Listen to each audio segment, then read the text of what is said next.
Hi, I'm Rebecca. Welcome to my bedroom. This is So Be It.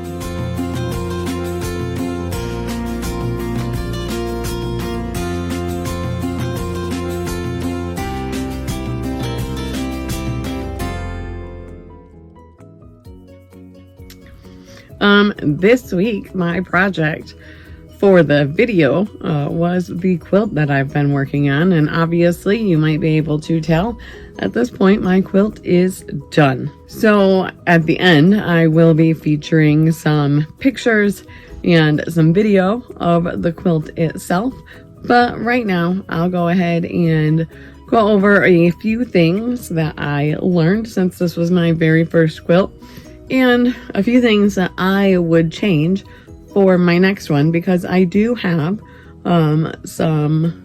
like 4 quilts on the horizon that I will be making for myself and others. First thing, I would not really slow down on my cutting, but you need to double check that all of your cuts are straight and they're not at all askew, and make sure that you are firmly pressing on your rulers if you're using a rotary cutter so that that doesn't slide. As I was going through all of my cut pieces and piecing my blocks together, I did find that a few that I cut as like the width of the fabric, so you're going to cut it as it's folded in half, I didn't cut them completely straight, so they were a little bit wonky. When I either tried to use them as strips or cut them down into squares, they wouldn't actually end up as squares. I did use all of the pieces that I cut because for the most part, I had enough seam allowance on all of them. There was only a couple pieces that I had to recut. There was one square. I can't remember what square it was, but it was out of the colored fabric here. It was the brown plaid. Half of my squares were like a 1/4 inch off of the size that they should have been for some reason when I cut them at the same time as another layer, and the other layer was perfect. So I'm not sure how that happened, but I would slow down or double check all of my cut pieces as I'm going so that make sure that those are all correct. I did find out that when I went to go buy the backing fabric, which was that orange fabric there, they do have extra wide fabric. So that backing was 108 inches wide, so I didn't have to do any piecing for the backing, which was really, really nice. I did, for the very first time, use different color top stitching thread and bobbin thread. So I used a cream on the top, and then I used a red on the bottom in the bobbin when I was quilting. And that made it so you couldn't really see any of the stitches. However, if you look closely, some of my rows, you can see a little bit of the red stitching coming through. Also with this, you can see a little bit of the white stitches. Well, if the shadow's not in the way. If the shadow wasn't in the way, you could see some of the white stitches coming through the back. But I don't mind because my tension wasn't quite right, and I'm still trying to figure all of that out with this machine. Because not all of my pieces were cut correctly, I didn't always have enough seam allowance to make it perfect. And some also, not just the seam allowance issue, but I got that extra fabric from Walmart that I needed to make the queen size instead of just the throw size blanket. Do not get cheap quilting cotton from Walmart, because just about every single time there was a few places I had to hand stitch closed on top. So I just used some embroidery thread, which you will see in the end here. But I used some embroidery thread to embroider it closed, and just about every single one was where there was some Walmart fabric that I used. So don't go the cheap route and get it from Walmart. Make sure you get the good quilting cotton. I also went through a whole bunch of thread for the quilting part, just for the top stitching quilting. And I had some nice quilting thread, like quilting cotton thread from,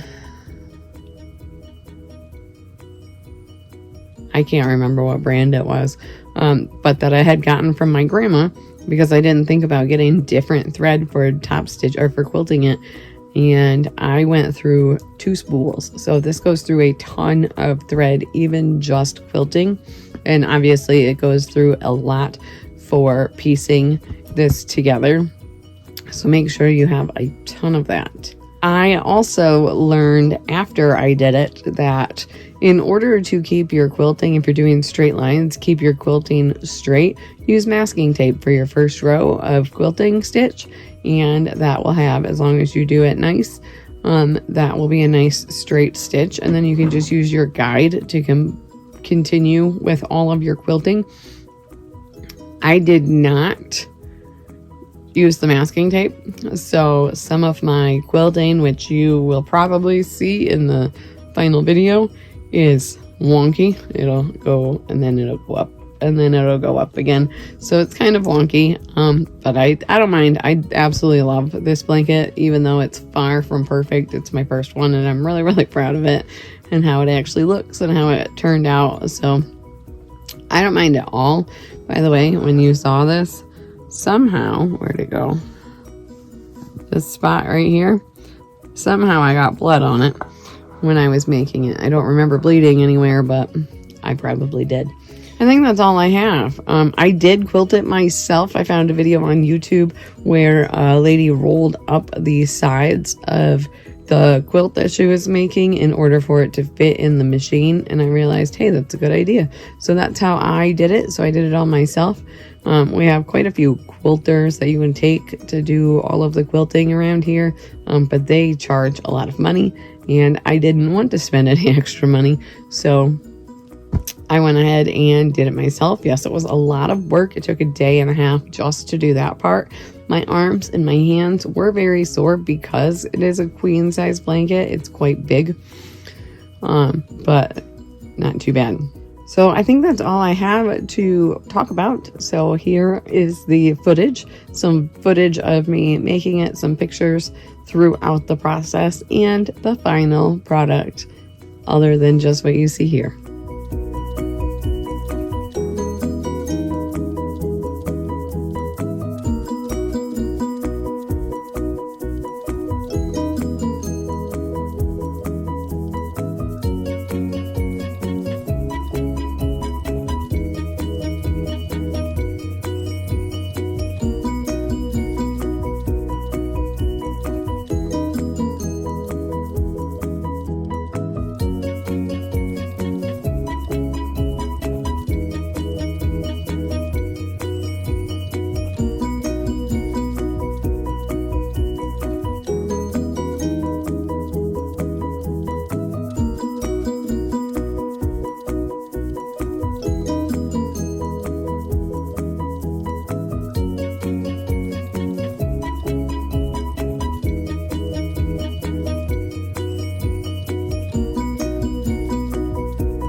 6.5 hours of just sewing and ironing yesterday, and I have the horns and forehead for 35 cows.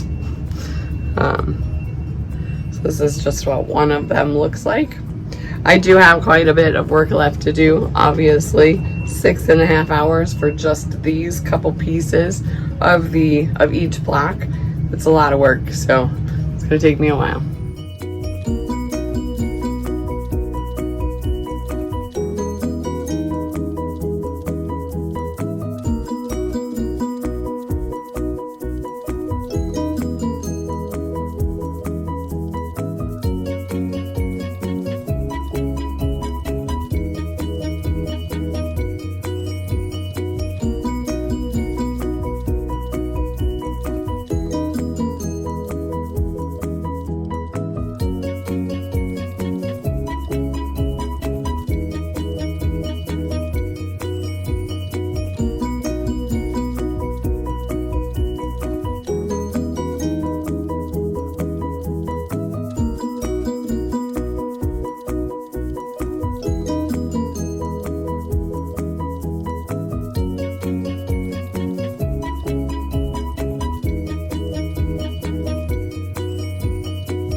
all I have for you this week. I hope you enjoyed watching my final product. Just know that if you ever have had one, or if you have ever wanted to make a quilt, you can do this. This was the very first quilt that I ever made. Yes, I did have a pattern, and I did a bunch of research on YouTube to know how to do it. So you can do it too if you really, really want to. That's all I have for you this week. I hope you liked my video. If you did like the video, go ahead and hit that like button for me. If you want to be notified every single time I post, which is usually on Tuesdays, hit that notification bell, and then you won't miss a video at all.